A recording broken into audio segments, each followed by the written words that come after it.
Assalamualaikum warahmatullahi wabarakatuh. Selamat malam para netizen, para sahabat sebangsa dan setanah air. Masih bersama dengan kami yang tidak terkenal dan tidak mau dikenal. Yeay. Yeay, itu mah kayak siapa gitu. Yeay. Bukan. Yeay. Enggak ya? Enggak. Pada malam hari ini alhamdulillah kita sedang apa nih? Diskusi singkat, santai ngopi, dan di depan kita juga ada duren gitu ya. Barangkali ada yang minat silahkan ambil gitu. Lagi musim duren. Nah, cuman nggak jualan kita mah ya, nggak. Karena tinggal ambil gratis.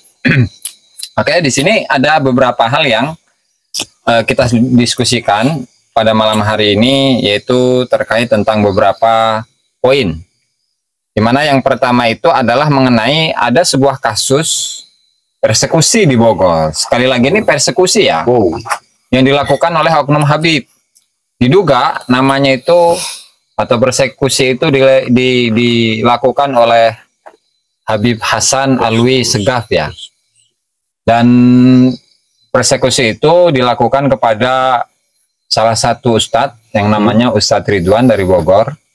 Dan beliau itu adalah salah satu santri dari Ponpes Al-I'tisom, di mana pengasuhnya itu merupakan ketua PCNU Kabupaten Cianjur, Jawa Barat.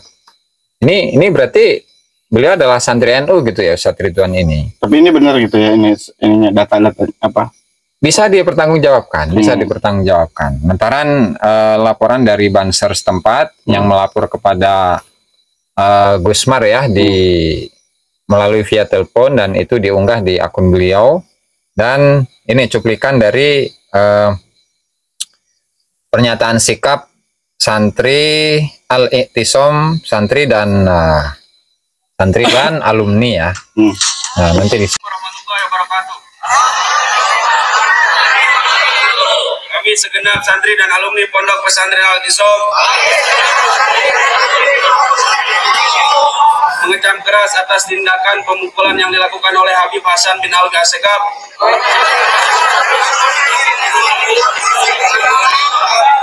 yang telah memukul saudara kami yang bernama Ridwan. Kami akan menindaklanjuti dan mengusut kasus tersebut. Assalamualaikum warahmatullahi wabarakatuh. Itu adalah pernyataan sikap dari santri dan alumni pesantren Pondok Pesantren Al-I'tisom ya. Jadi ini hal yang sudah berkali-kali ya terjadi yang dilakukan oleh oknum-oknum Habib gitu ya. Ya, latar belakangnya macam-macam. Kalau menurut sebagian gitu ya, bahwa latar belakang dari persekusi ini adalah jadi si Habib ini itu punya santri, dan santrinya nggak banyak, 15. Kemudian salah satu dari santrinya itu pengen ngaji kepada Ustadz Ridwan, lalu nggak terima. Alasannya? Nggak terima santrinya belajar ke Ustadz Ridwan. Alasannya apa? Nggak ada alasan. Nah, walhasil setelah itu nggak lama dipersekusi, dipukuli gitu ya. Ini satu hal yang sangat-sangat apa ya, sangat disayangkan bisa terjadi oleh oknum-oknum yang model seperti ini. Nah, cuman dalam hal ini yang akan kita diskusikan yaitu tentang persekusi dari oknum-oknum yang seperti ini ya. Nah, kita pengen mengetahui pandangan dari Bung Gusti Rasmanda secara pribadi aja. Nah, silahkan. Barangkali ada pandangan mengenai persekusi, khususnya kasus ini, atau secara umum lah. Sangat disayangkan aja sih yang jelas ya. Orang kan, mereka kan orang yang beragama gitu, yang tahu agama, tahu tata cara beragama itu apa gitu kan. Iya, maksudnya dalam undang-undang di Indonesia kita ini kayak terutama Pancasila ya, itu udah ada kok. Misalnya dalam sila keempat ya, dalam permusyawaratan dan perwakilan. Kan di situ ada permusyawaratan perwakilan. Jadi apapun itu ya dimusyawarahin gitu. Misalnya ketemu maling atau apapun itu kita musyawarahin, jangan langsung persekusi atau main hakim sendiri gitu. Dan diwakili sama orang yang tua misalnya, atau misalnya Pak RT atau apapun itu, pokoknya dia harus diwakili lah. Jangan main persekusi. Itu udah tertera kok di situ. Jadi apalagi rebutan santri gitu. Iya, apalagi itu sangat disayangkan. Bukan kriminal, bukan suatu kriminalisasi juga gitu hal itu. Oke, itu pandangan ini ya Bung Gusti mengenai persekusi yang dilakukan oleh Oknum Habib tadi ya. Lalu bagaimana dengan pandangan Gus Faiz ini dalam hal ini? Persekusi lah secara umum lah, tidak hanya memandang permasalahan ini secara khusus. Kalau persekusi itu berarti kan jelas itu sudah melanggar hukum, baik hukum negara ya, hukum negara, baik hukum syariat, apalagi hukum hakikat ya, sangat jauh gitu. Kalau melihat dari kejadian yang kita diskusikan sekarang itu, yang kejadian di Cianjur itu ya, oleh Oknum Habib itu ya, Habib Hasan ya kalau nggak salah ya. Ya, Hasan Alwi Segaf. Betul. Itu benar-benar suatu kemunduran, kebobrokan ya, kemunduran moral barangkali. Betul. Itu rusaklah mentalnya kayaknya orang seperti itu. Kita lihat juga di sana semacam tidak punya akhlak ya, tidak punya akhlak. Tidak ada cerminan baik untuk kita. Harus ya pastinya bakal banyak yang mengutuk keras ya, mengecam keras sama kejadian tersebut. Sangat disayangkan gitu. Orang mau ngaji malah dipersekusi gitu kan, malah digebukin. Pusatnya yang digebukin. Betul. Kan? Ada indikasi di sana mungkin hatinya apa kurang baik mungkin ya. Ada hasud, iri, dengki lengkap lah di sana. Itu waduh, membahayakan sekali gitu. Memang harus diusut tuntas itu yang seperti itu tuh. Itu aja kira-kira. Oh ya, siap. Sehingga hal ini memang sangat membahayakan ya, apalagi untuk masyarakat. Dan memang kalau kita mengacu kepada buku buku ini nih semalam yang saya resensi ini ya, bukunya Kiai Haji Ali Badri Masyhuri, bahwasanya memang sebagian dari kalangan mereka itu tidak ingin orang lain itu melebihi dirinya, gitu ya, itu sebagian. Nah, sehingga barangkali itu inilah pengaplikasiannya gitu kurang lebih. Nah, itu untuk poin pertama ya. Nah, tapi maaf, boleh saya tambahin nih? Ya, boleh. Nah, ini kan kejadian oleh Oknum Habib ya. Nah, ini saya tantang nih buat para Habib juga, berani nggak nih negur ini seorang Oknum Habib ya, itu aja sih. Betul. Itu aja. Itu aja coba. Berani nggak nih? Berani nggak gitu coba. Kalau memang hubungannya itu kuat gitu kan, apalagi yang dinaungi oleh RA gitu ya, itu harusnya harus berani untuk menegur, menyikapi. Iya, yang katanya kampanyenya menegakkan kebenaran, kampanyenya kan sukanya biasa gitu kan. Pengen tahu aja. Ya, cuman maka kita tunggu nih apakah ada respon positif dari lembaganya ini. Reaksi ya. Oke, lanjut. Untuk poin yang kedua, kan beberapa hari yang lalu itu ada seorang dai yang sangat terkenal ya, ternama di Indonesia, bahkan bisa jadi di mancanegara gitu.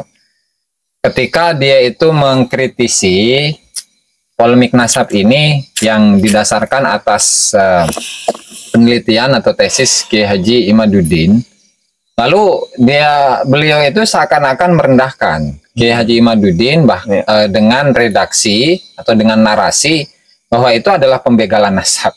Satu, kemudian yang kedua, itu penelitian ilmiah dari mana? Belajarnya di kandang kebo kali. Kan itu ada narasi yang seperti itu ya.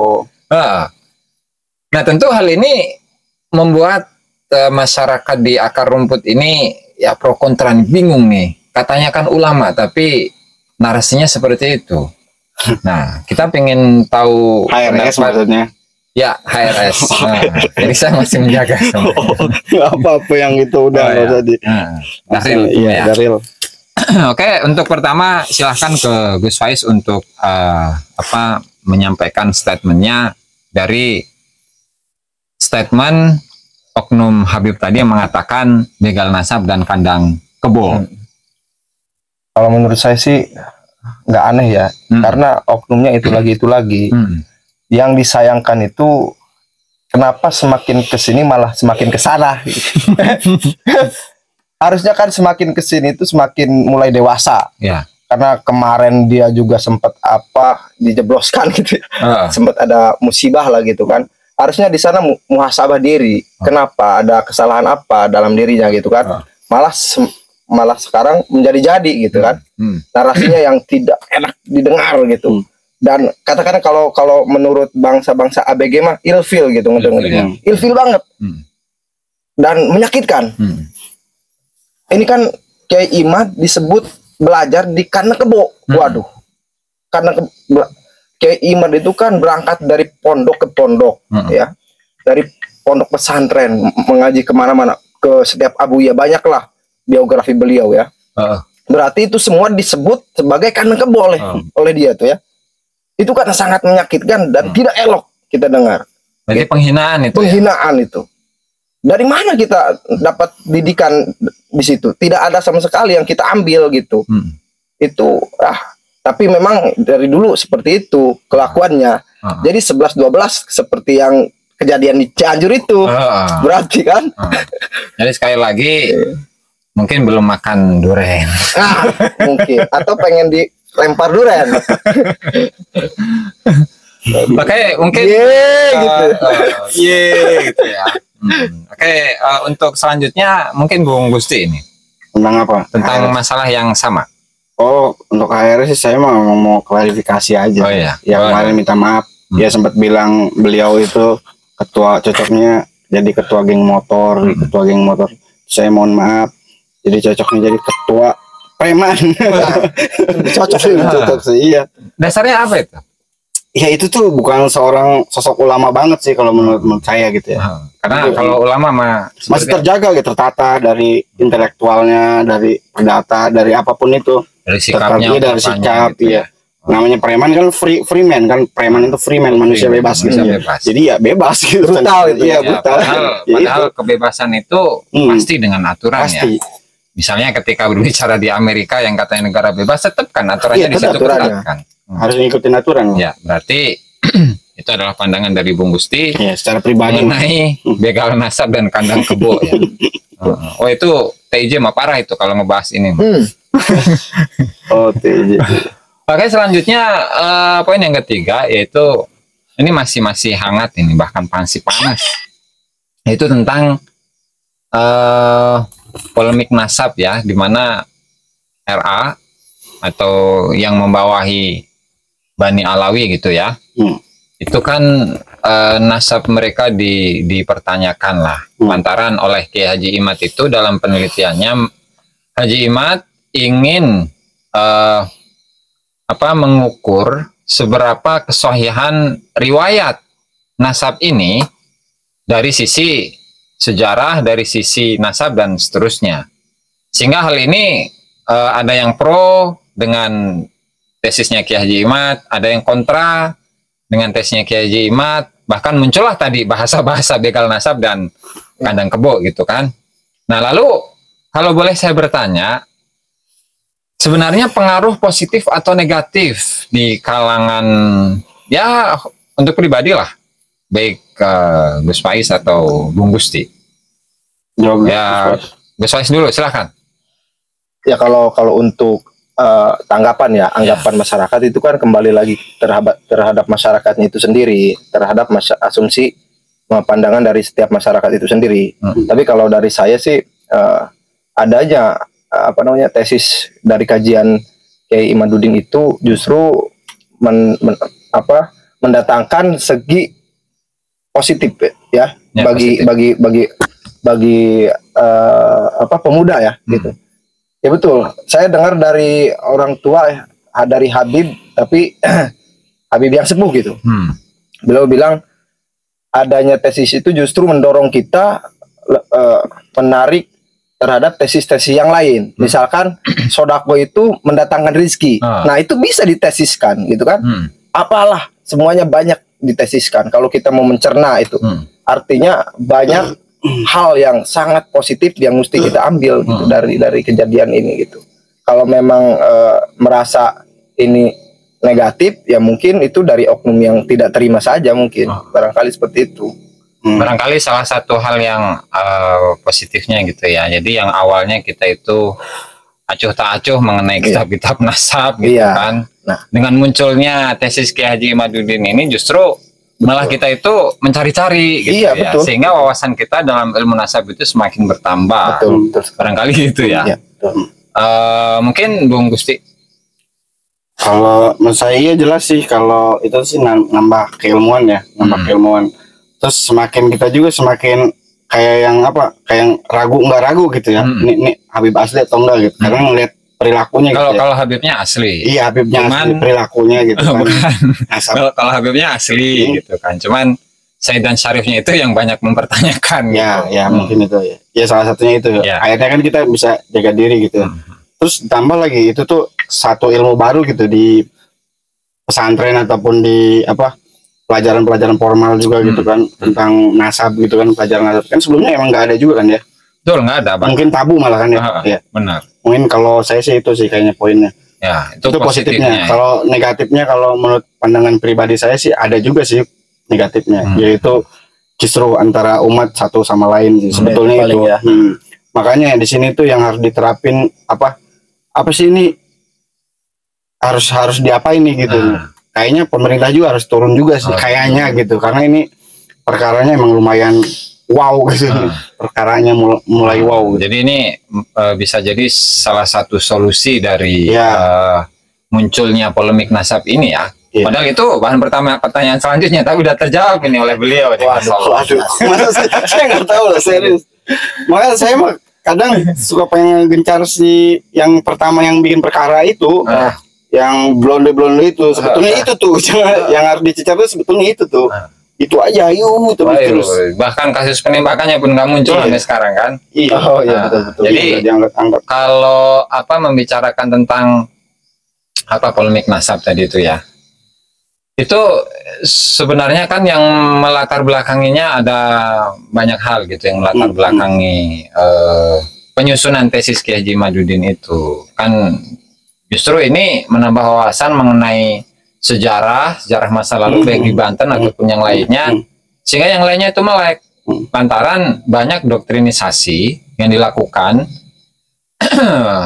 Ketika doktrin itu dilawan, nah maka muncul persekusi itu. Nah, oke, kembali kepada tadi ya, poin yang terakhir kan solusinya udah disampaikan oleh Bung Gusti ya. Lalu menurut Gus Faiz ini solusinya bagaimana ya untuk menyudahi polemik nasab Pahlawi? Untuk menyudahi polemik nasab Pahlawi ya, mungkin lambat laun juga, insya Allah nanti juga mungkin bakal selesai dengan sendirinya ya. Cuman yang harus kita garis bawahi yaitu ya tetap kita mendesak terus oknum Habib itu supaya cepat tes DNA gitu, buktikan saja gitu, jangan keluar-keluar di panggung gitu ya. Bosan kita ngelihatnya gitu, bosan kita melihatnya keluar-keluar di panggung seperti preman ya, menantang Kiai Imad, adu duel di dalam sarung dengan saya sampai mati ya, itu bosan tuh, basi sebetulnya. Buktikan saja tes DNA gitu, udah. Kalau tidak bisa tes DNA, tesisnya dilawan gitu, jangan keluar-keluar sebagai anak kecil gitu ya, gitu aja ya udah. Kalau solusinya menurut saya mah ya itu paling tes DNA, buktikan, jangan kayak anak-anak, jangan kayak kanak-kanakan gitu ya. Ini imam besar ngomongnya kayak gitu, kayak kanak-kanakan ya. Jadi kalau misalkan dia nggak banyak omong, tes DNA gitu, membuktikan dengan sendirinya, nah baru itu mungkin bisa tenang gitu ya. Kira-kira seperti itulah. Ya nambahin lagi tuh kayak yang tadi pemerintah juga kayaknya harus juga sih, harus turun tangan ya. Kalau menurut saya gitu ya. Tapi yang netral gitu, semuanya netral gitu. Ya tujuannya ya ke situ, harus diselesaikan secara ilmiah lagi gitu. Tesisnya harus dibantah dengan secara keilmuan lagi gitu. Tapi di situ ada pihak yang netral gitu, pemerintah atau apalah itu. Ya barangkali masih ada ada hal yang didiskusikan lagi. Intinya mah itu si yang blonde itu tuh nantang kemana-mana itu ya. Iya, jadi kemana-mana. Jadi akhirnya kan justru kasihan yang pemula juga loh yang baru mengenal agama, yang kasihan. Jadi nanti terkesan agama itu mengajarkan demikian, padahal enggak seperti itu. Enggak seperti itu. Dari, ada tambahan sih. Iya, dari setiap isi ceramahnya itu ya,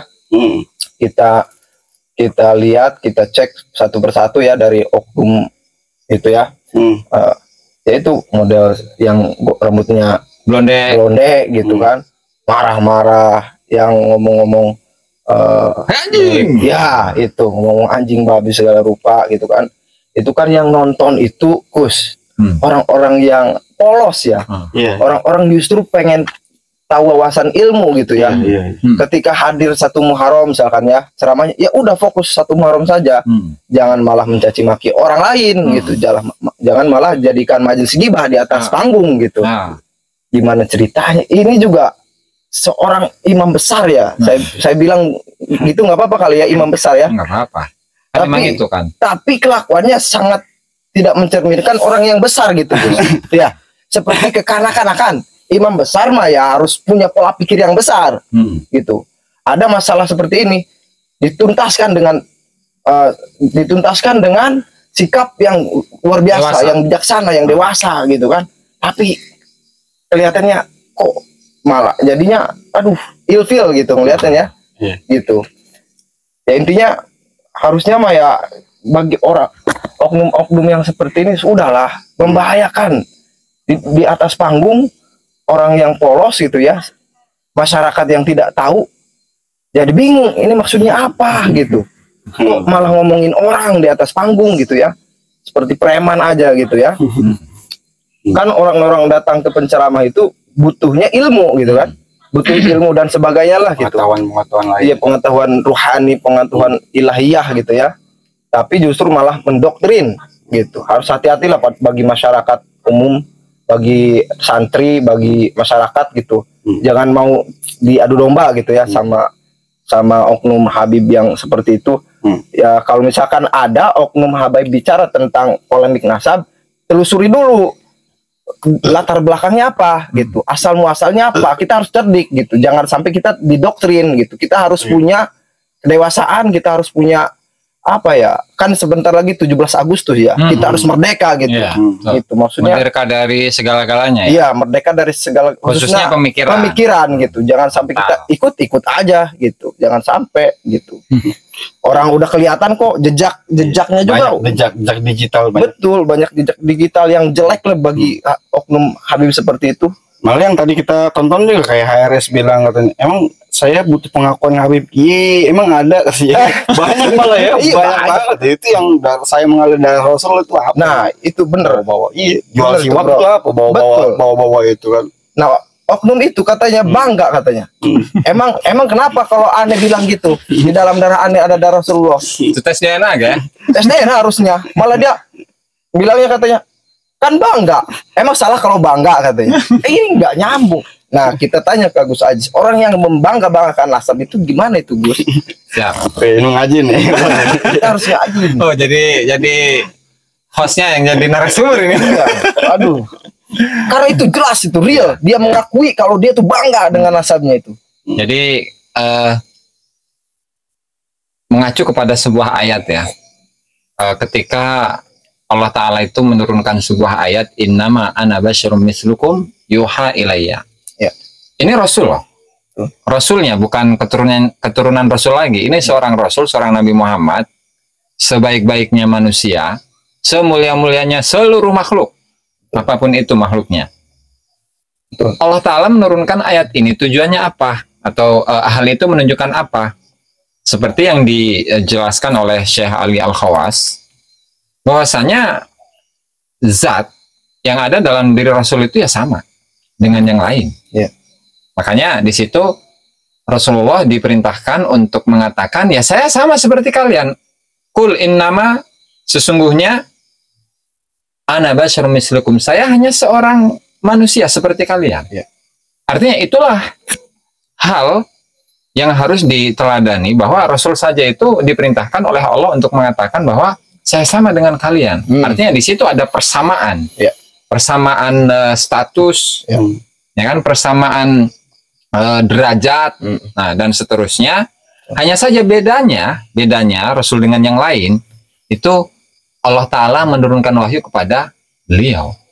Nah, sehingga ketika diklaim bahwasanya orang-orang yang mengaku sebagai turunan Rasulullah Shallallahu Alaihi Wasallam, apakah sudah bercermin kepada ayat ini?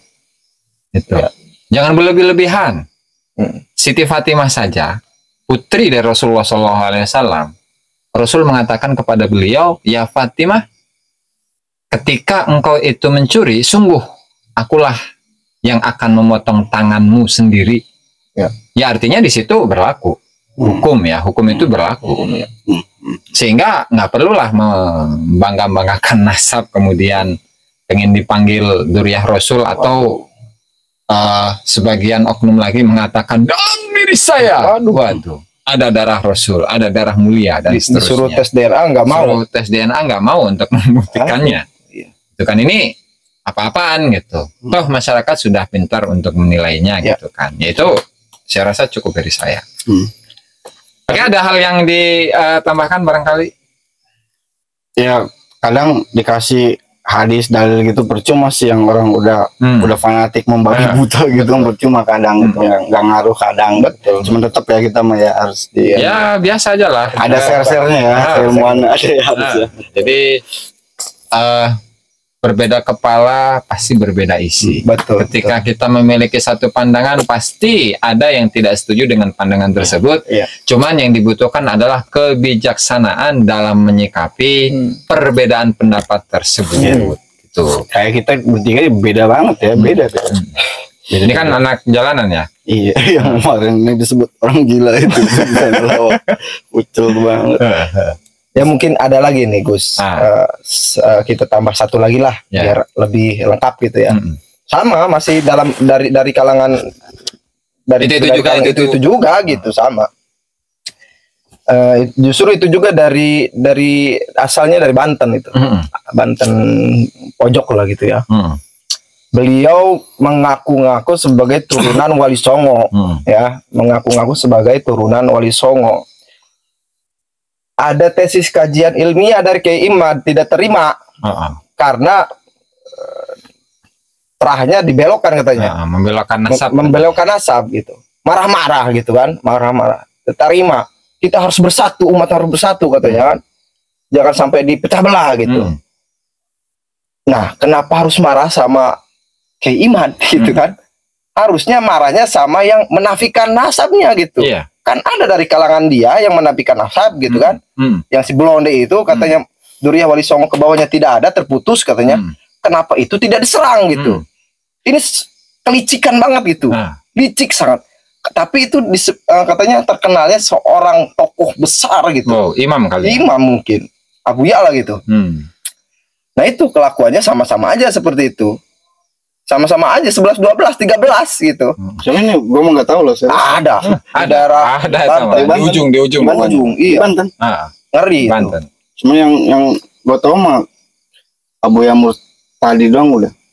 Oh gitu, Abu Yam ya. Iya, kalau gua pribadi gitu. Kalau yang lainnya enggak mau udah. Ya beliau memang sih kalau bicara Abu Ya di Banten tuh yang luar biasa itu yang memang dari Cidahula gitu ya. Abu Ya tadilah gitu. Luar biasa gitu. Ya, walaupun memang beliau sebagai Abu Ya juga nggak masalah gitu bro. Nah, tapi emang ada, gue bener baru asli ada. Iya ada. Beliau Abu Ya nggak disebutnya, ya nggak masalah kalau Abu Ya, silakan saja kita hormati. Dari dulu juga kita nggak nyenggol-nyenggol gitu ya. Cuman ternyata sekarang kejadiannya seperti itu, ya penilaiannya kita ya seperti itu juga, gitu kan? Nggak apa salahnya kita menilai seseorang gitu kan? Punya pandangan lah gitu sama orang yang seperti itu. Beliau, saya nggak habis pikir Gus, itu gimana ceritanya itu? Dia itu punya mengaku-ngaku sebagai turunan Wali Songo, tapi marah nasabnya dibelokkan. Dibelokkan berarti kan tidak menafikan, gitu kan? Walaupun memang dibelokkan gitu, tapi tidak menafikan. Justru ada yang menafikan, tidak disalahkan. Kenapa tidak melihat ke yang dekatnya gitu? Apa itu? Logikanya gitu ya? Iya. Baru ngerti. oh ini ngakunya turunan gitu. Iya, ngakunya turunan salah satu sunan. Ya harus marahnya ke yang blonde harusnya. Lah, harusnya. Cuman kan ini baru logika gue ini loh, logika pribadi nih. Logika yang terbalik apa gimana itu? Ya kan? Nah, ada ya. Ada. Sebetulnya mah memang kalau dipretelin mah oknum habaib itu ya jelas kebanyakannya yang aduh gitu kacau gitu. Boleh saya bilang seperti itulah, kacau. Cuman kasihan aja, kita harus memang bicara terus-menerus ini mah. Kita terus desak gitu.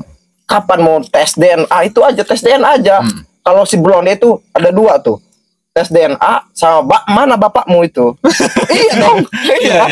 Mana bapakmu? Gitu kan. Fotonya ya, foto barengan gitu. Foto barengan gitu. Mana bapaknya gitu. Ya, ada yang tambahin, Gus? Ya itu yang gua mah yang blonde aja udah. Intinya mah cepet tes DNA, kalau enggak minta maaf. Udah itu doang sih. Ya, selesai. Apa salahnya sih selesai gitu. Kasihan juga umat kasihan yang baru-baru terutama. Ya. Jadi saya menutup diskusi pada malam hari ini dengan statement dari Kiai Haji Badri ya di dalam bukunya, bahwa seandainya jika oknum-oknum Habib muda itu tidak berkelakuan seperti itu, mungkin tidak akan muncul tesisnya Kiai Haji Imaduddin.